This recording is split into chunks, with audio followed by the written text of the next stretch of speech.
La verdad es que, bueno, estamos con una semana bastante complicada, ¿no? En lo que tiene que ver con la economía de nuestro país. Hoy el dólar cerró un promedio de 29 pesos con 50, perdón, para la compra, ¿no? Y 30,50 para la venta, según la cotización del Banco Nación, que siempre es la más barata. Hay algunos matices con la cotización del dólar en otros bancos privados que llegó hasta los 31 pesos, ¿no? Entonces, la verdad, bueno, hay que ponernos a analizar también, ¿no?, que es la tercera corrida cambiaria que hay en el año, y hoy particularmente el Banco Central hizo 3 subastas en el día para cubrir la demanda de dólares, que en total es un desembolso, ¿no?, de 781 millones de dólares que hizo el Banco Central para mantener la divisa un poco más estable, pero bueno, igualmente no lo terminaron de conseguir del todo, ¿no? La verdad es que, bueno, frente a esto también hay afirmaciones, ¿no?, de los funcionarios de gobierno que tienen que ver con llevar un poco más de calma, ¿no?, respecto a esta crisis cambiaria, a esta nueva corrida cambiaria. Bueno, por ejemplo, el ministro de Hacienda, Nicolás Dujovne, ¿no?, que dijo que no hay ninguna posibilidad de default ni de 2001 por el tema de las reservas del Banco Central. En otras columnas yo he explicado más de una vez que las reservas del Banco Central se usan mucho para mantener el dólar, entonces hay una baja muy fuerte, ¿no?, en las reservas, y eso podría producir un default en el caso de que no se alcance a cubrir todo lo que haya que ver, todo lo que tenga que ver con lo que es la deuda argentina, no la deuda externa. También otra cosa que remarcó Dujovne en una entrevista con Fantino en Animales Sueltos es que, bueno, tienen una responsabilidad muy grande como gobierno y es evitar una mega crisis como la del 2001. Un poco contradictorio con la primera afirmación, ¿no?, de que no hay ninguna posibilidad y de repente, no, bueno, vamos a evitar una crisis. La verdad, Marcos Peña también tuvo una frase en esa sintonía, que es que, bueno, el objetivo central del gobierno sigue siendo evitar una gran crisis económica. No lo estarían consiguiendo, la verdad, con determinadas variantes, ¿no?, que estamos teniendo en el espectro económico. Macri ya fue como muy light con su respuesta a los periodistas y dijo, bueno, no pasa nada, tranquilo. Básicamente esa fue la respuesta del presidente frente a una corrida cambiaria muy grande, sí, que produce nuevamente una devaluación del peso y que, bueno, tiene que ver con factores externos, pero también claramente con una imposibilidad del gobierno de poder mantener la divisa o el tipo de cambio en realidad más estable.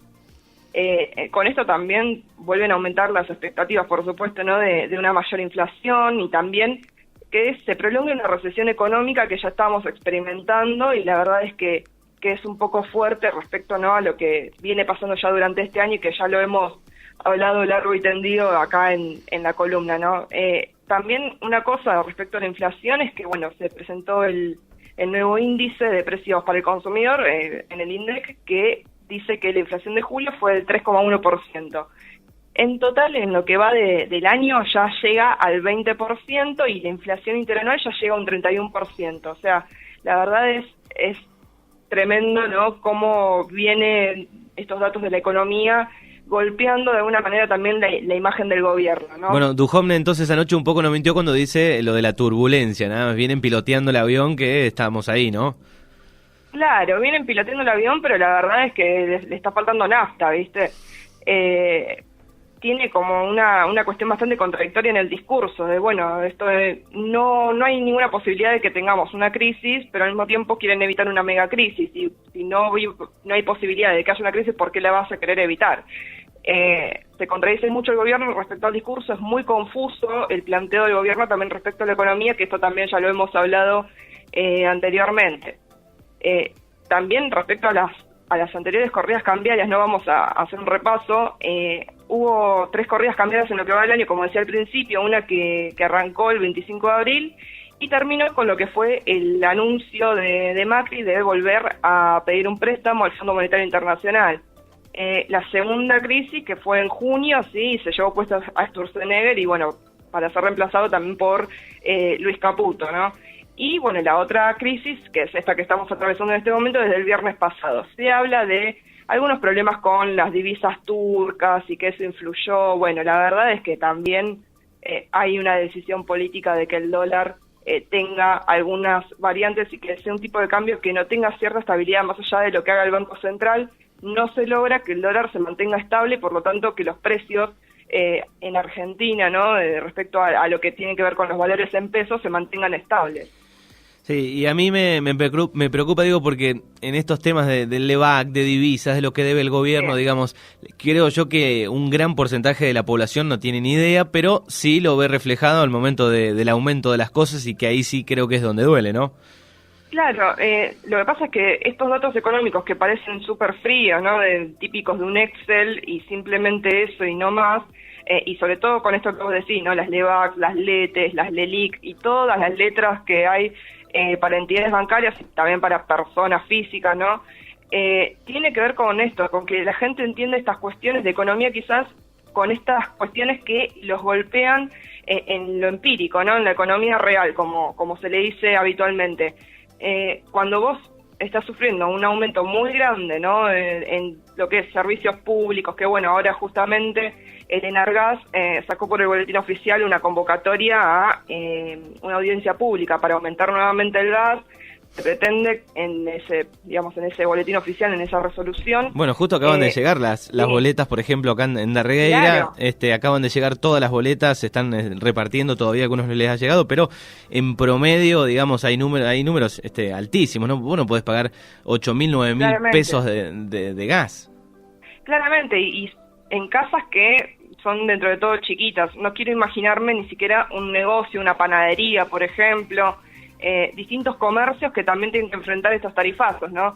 Y este aumento que está previsto para el gas nuevamente no es el aumento que anunció Iguacel a principios de mes, sino otro aumento posible. Otro más. Otro más, sí, exactamente, va a ser del 25% frente a las nuevas facturas. O sea, a estas facturas que llegaron ya con los aumentos se les va a agregar un 25% luego de estas audiencias públicas, ¿no?, que convocó el ente regulador de gas. Así que la verdad también hay un panorama bastante complejo. ¿Por qué? Porque justamente sabemos que las tarifas inciden mucho en lo que es el índice de inflación. Y en ese contexto, ¿qué pasa? En el acuerdo que tenemos nosotros con el Fondo Monetario Internacional hay una cuestión que tiene que ver con cumplir con las metas de inflación previstas, ¿no?, en ese acuerdo. Y en ese acuerdo se previó aproximadamente un 32% de inflación como máximo. ¿Y qué pasa? Si estamos llegando al 20% ya a esta altura del año, es muy complicado llegar a esa meta, ¿no? La verdad es que, bueno, en ese contexto también vino el FMI el lunes a hacer una auditoría, ¿no? A auditar las cuentas en el marco de este acuerdo de stand-by. Es la primera vez que viene el FMI en el marco de estos acuerdos desde el año 2004, ¿no? Porque, bueno, en el 2005 se cancelaron los acuerdos con el Fondo Monetario Internacional. En este acuerdo que firmó el gobierno se prevé, digamos, que hayan revisiones trimestrales, ¿no? Y, bueno, se van a quedar en el país hasta la semana que viene, el 22 de agosto. Los 3 puntos claves, como decía antes, uno es lo de las metas de inflación, otro es el nivel de reservas, que era lo que estábamos diciendo anteriormente, ¿no?, cuando yo arranqué a hablar sobre el tema dólar, que tiene que ver con esto, con una baja muy grande en las reservas, en el nivel de las reservas, y una posibilidad que no quiero avivar ningún fantasma porque no, hay que ser responsables también con lo que comunicamos, ¿no? Pero justamente si baja mucho el nivel de reservas, hay una posibilidad de que haya una recesión muy grande, que haya default, etcétera. No creo que eso suceda, al menos en el corto plazo, pero sí tiene una incidencia muy importante en lo que es el acuerdo con el Fondo Monetario Internacional, que ya sabemos que pretende que nosotros cumplamos con esas metas, ¿no? Y el otro punto que analizar el Fondo Monetario Internacional tiene que ver con el déficit fiscal, que ahí sí Duhovne puede quedar como un gran alumno, ¿no? El buen alumno que le da la manzanita a Christine Lagarde. La verdad es que el cumplimiento de la meta fiscal es también en parte, ¿no?, un logro, si se quiere, ¿no? No considero que sea un logro, la verdad, reducir y ajustar en el Estado, pero lo que tiene que ver con el ajuste fiscal están, digamos, cumpliendo con el acuerdo, sobre todo también por la aceleración de la inflación que de alguna manera licúa un poco lo que es el gasto público, ¿no? Pasa también por otro lado, ¿no?, que la desconfianza en el país crece mucho, los inversores, esta lluvia de inversiones que nos prometió Mauricio Macri en 2015 no está llegando, las reservas siguen cayendo mucho y el riesgo país está tocando los 700 puntos. Entonces, hay como una gran desconfianza en la cual hay muchas personas que no quieren comprar, por ejemplo, bonos de deuda argentinos porque no se sabe qué va a pasar respecto a eso. Pero igualmente, más allá de eso, lo que tiene que ver con la visita esta que hay del equipo del FMI acá en la Argentina, tiene que ver con que, bueno, los analistas por lo general coinciden en que el FMI no va a dejar caer el acuerdo, ¿no? Si no se alcanza esta meta de inflación, y también incluso se piensa que pueden ser un poco más flexibles con el tema de las reservas. Pero el tema es que si se siguen perdiendo las reservas, ¿no? Y el gobierno no puede volver a colocar deuda en el mercado internacional, la cosa se va a complicar mucho más de lo que ya está, digamos, ¿no? Entonces, también hay que ver cómo pasa esta tormenta, diría nuestro presidente, ¿no? Esa tormenta de la corrida cambiaria. El presidente hoy estaría abocado al partido de Boca, a la una. Sí, seguramente, con el partido de Boca Barcelona, que bueno, la verdad no nos fue bien. Yo soy hincha de Boca. No nos fue muy bien, la verdad, y bueno, ni siquiera una alegría con eso tuvo el presidente de la nación. Bueno, y la otra buena noticia que tiró Duhovne anoche, si hay que rescatar algo, vamos a exportarle gas a Chile y Vaca Muerta estar trabajando un poquito más, ¿o es mentira eso? La verdad es que es un poco, hay que tomarlo con pinzas, ¿no? Estas cosas que vienen rondando, estas noticias de, por ejemplo, exportamos dulce de leche a Japón. Bueno, ¿qué cantidad de dulce de leche exportamos a Japón, no? 200 cajas. Sí, de todas formas. Un gran volumen de exportación. Exportar gas a Chile cuando nosotros estamos teniendo, ¿no? Unas tarifas de gas totalmente fantásticas, porque ya son fantasiosas en lo que estamos pagando, tiene que ver también con eso, ¿no? Que ¿cómo vamos a estar exportando gas si ni siquiera podemos cubrir la demanda interna y tratar de facilitarle la vida a cientos y millones, en realidad, de habitantes de un país? Y lo de Vaca Muerta sí, se está trabajando, pero la verdad es que está un poco complejo el tema también petróleo, ¿no? El tema del manejo del petróleo acá en el país con una YPF que está siendo un poco vapuleada en algún punto también con el tema de los precios de las naftas y todo lo que tiene que ver con las demandas locales, ¿no? Que hay sobre combustibles. De todas formas, creo yo que ese beneficio es para muy poquitos, que Vaca Muerta ande bien, ¿no? Y claramente, las grandes petroleras tienen justamente, ¿no? los mayores beneficios. Los beneficios no los estamos viendo empíricamente nosotros cuando vamos a cargar combustible o cuando, bueno, en el caso de los aumentos que hay en transporte. Hoy, por ejemplo, me pasó que estaba yendo a un lugar y me tomé un micro acá en La Plata y me salió de repente 12 pesos el colectivo, ¿no? El pasaje por un trayecto de 20 cuadras. Y ayer me salió 10 pesos el mismo trayecto. Entonces, ese aumento, ¿no? Esa cuestión de esos beneficios no lo estaríamos viendo los ciudadanos de a pie, y sobre todo con esto que tiene que ver con los transportes, con el tema de el aumento de los alimentos, que ya sabemos que también los aumentos en la nafta repercuten en los aumentos de los alimentos. Bueno, también lo que tiene que ver con el combustible mismo, ¿no? Bueno, acá los precios de la nafta. Acá un oyente dice, Manu, te quedaste corto, y me manda la foto de la boleta de gas, 10.087 pesos. Ay, Dios mío, pobre ser. 10.000 pesos de gas, es increíble los números de las boletas, y estamos hablando de familias de casas normales, no estamos hablando de comercios. Claramente, estamos hablando también de eso, ¿no? Casas que simplemente en el bimestre más bravo de lo que tiene que ver con el resto del año, ¿no? Quieren calefaccionarse y quieren por lo menos estar calentitos en sus casas, imagino, y quizás tengan 2 calefactores, nada más, y un termotanque, supongo, y bueno, y lo que tiene que ver con la cocina, pero la verdad es, imagínense que estos aumentos son en lugares tan, digamos, en domicilios particulares. Sí, o después leí otros que tienen un solo calefactor, 4.000 y pico pesos, o sea, un solo calefactor. Sí, un solo calefactor, sí, totalmente.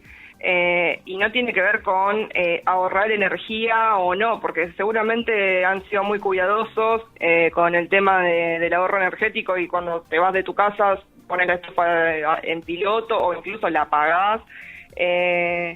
Y la verdad es que no tiene que ver con una cuestión de consumos más de una vez, sino con una tarifa que pisotea de alguna manera todo lo que vos hagas. O sea, hagas lo que hagas, vas a tener una tarifa altísima, impagable. Imagino que esa persona también es un laburante, y que la verdad el sueldo no alcanza para pagar semejante factura de gas, más allá de las cuotas, más allá de lo que más de una vez en chiste y no tanto decíamos de la hora 12 para la factura de gas. Más o menos así. respecto a eso, o sea, la verdad es que la situación económica está muy compleja y no tiene que ver solamente con estas cuestiones más técnicas, si se quiere, ¿no? Estos datos más duros, sino también con lo que siente cada persona y lo que atraviesa cada persona respecto a lo que le pasa con, bueno, en este caso la factura de gas, pero también con otros aumentos. Exacto, y cosas es terrible. básicas de la vida diaria que necesitamos. No estamos hablando de decir, bueno, está media complicada la cosa, no me puedo comprar lo última, tal ropa, tal cosa, ¿no? Exacto. Pero estamos hablando de la electricidad y el gas. Bueno, y otro de los temas importantes de esta semana, las fotocopias, los cuadernos. Bueno, no hubo quórum hoy en el Senado. No hubo quórum en el Senado, exactamente. Bueno, vamos a retrotraernos un poquito más al principio de la semana, ¿no? El lunes, como había dicho la semana pasada, fue citada a declarar la expresidenta Cristina Fernández de Kirchner por la causa de las fotocopias de los cuadernos, vamos a decirlo así, porque no es la causa de los cuadernos, es la causa de las fotocopias de los cuadernos de Centeno, y bueno, presentó un escrito. Una de las frases más resonantes de Cristina fue, bueno, vengo pidiendo que se realice una auditoría de toda la obra pública durante los dos gobiernos, los tres gobiernos en realidad, ¿no? El de Néstor Kirchner y los dos de ella, y en todas las instancias judiciales el pedido fue denegado, ¿no? Y la verdad es que, bueno, remarcó sobre todo eso y también pidió la nulidad de la causa, porque considera la expresidenta que la manera en la que se constituyó esa causa fue con maniobras de forum shopping, que eso tiene que ver con la elección arbitraria de un juez y del fiscal de la causa, ¿no? También pidió la recusación en esa línea, ¿no?, de Bonadí y de Stornelli, y remarcó que desde que dejó el cargo como presidenta le armaron 6 causas penales y todas fueron en Comodoro Pi, y 5 de esas 6 causas las tiene Bonadí, o sea que hay una maniobra de persecución, ¿no?, según la expresidenta, con estas causas judiciales, ¿no?, una connivencia entre el Poder Judicial, entre el Poder Ejecutivo, ella remarcó eso también, ¿no?, y los medios hegemónicos de comunicación, un poco siempre este discurso que tiene la expresidenta respecto a los medios de comunicación y su poder económico, ¿no? El mismo lunes, y justamente en relación a los medios de comunicación, hubo allanamientos en la casa en el departamento que tiene Cristina Fernández de Kirchner en Buenos Aires y también en las oficinas del Instituto Patria, que son sus oficinas, y me encantó porque parecía una persecución policial de esas películas de canales de cable, ¿viste? Y la verdad es que fue bastante raro porque el motivo del allanamiento fue porque una vecina escuchó el ruido de una caja fuerte. Yo la verdad me pregunto cómo se escucha una caja fuerte, ¿no? ¿Cuál es el ruido de la caja fuerte si no hay nadie en tu casa? La verdad, muy raro todo, y sobre todo, esto poniéndonos un poco más serios, ¿no?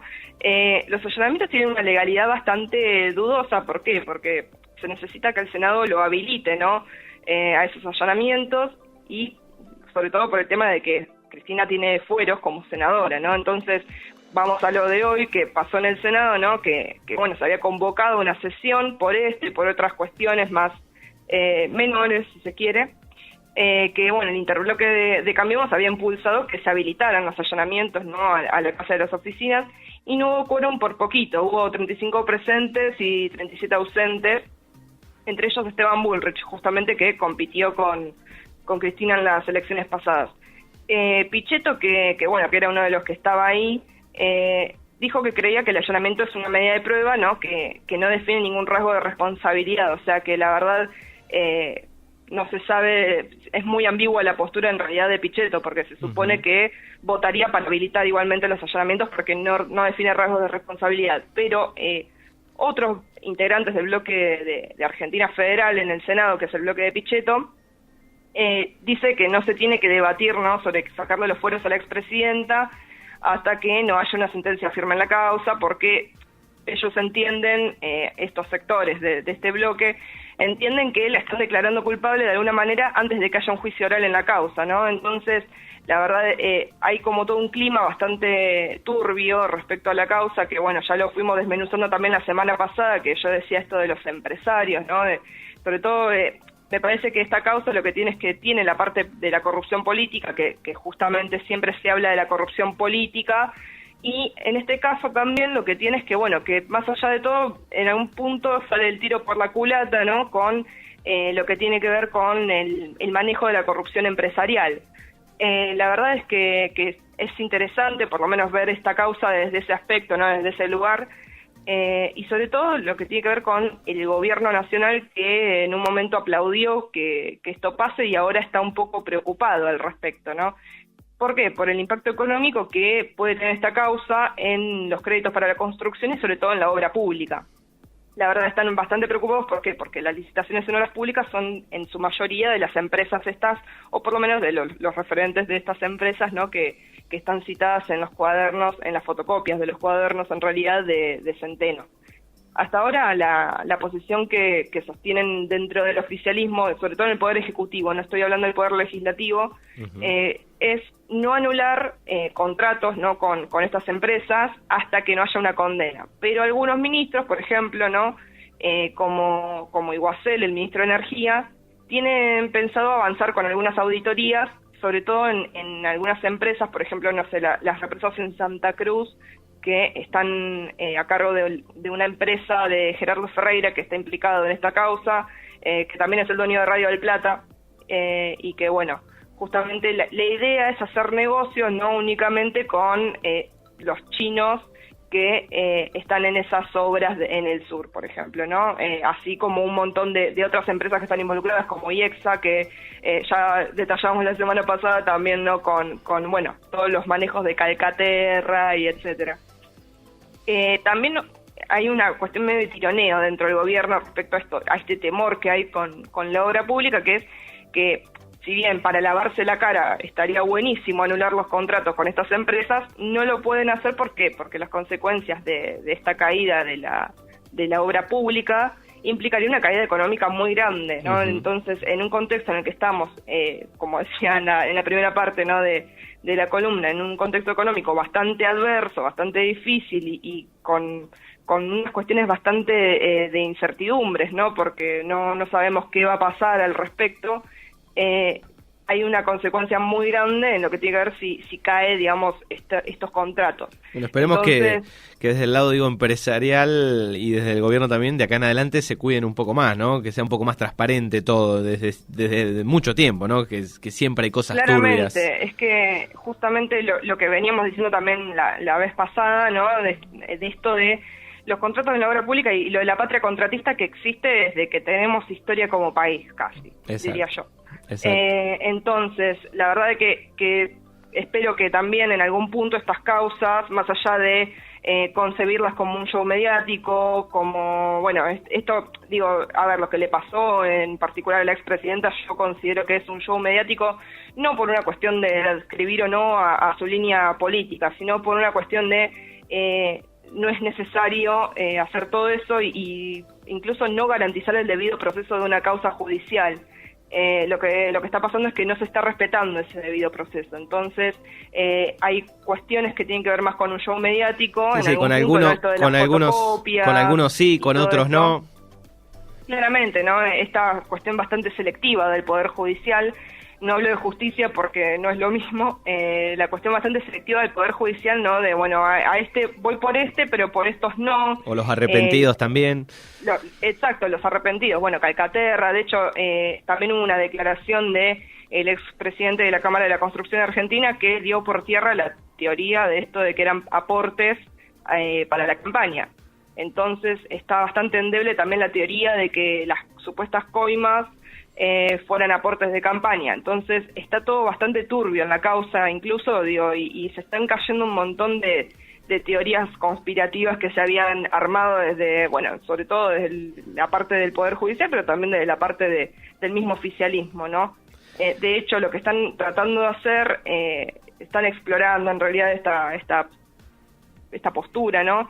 Desde el oficialismo es de intentar vincular la crisis económica con la causa de los cuadernos, ¿no? Como una manera de sacarle un poco el peso al gobierno por lo que tiene que ver con las distintas cosas que están pasando en la economía y de alguna manera alivianar esas decisiones económicas que se tomaron. ¿Por qué? Porque dicen, bueno, los contratos en obra pública fueron una cuestión bastante irresponsable, esto de las licitaciones, ¿no? Siempre las mismas empresas, que la verdad, Ángelo Calcaterra se ha beneficiado mucho con el gobierno anterior, con IEXA sobre todo, ¿no? Entonces la verdad es como que hay unas partes que están bastante entreveradas, ¿no? Y que es muy difícil de desentramar, y que espero que justamente esta etapa de investigación pase la etapa de show mediático y empiece a ser una parte de una investigación seria. Pero ¿qué pasa? También tenemos a Bonadío como juez en esta causa, que es un ser bastante despreciable dentro del Poder Judicial mismo, ¿no? En Comodoro Pi no lo quieren demasiado a Bonadío, lo usan de chico de los mandados, incluso lo acusan en realidad como chico de los mandados del Poder Ejecutivo, y bueno, estas causas como las viene llevando, al menos hay bastante negligencia en un montón de puntos. La verdad es que por eso también se le pide la recusación, ¿no? En esta causa a él y a Stornelli también, porque bueno, como decíamos la semana pasada,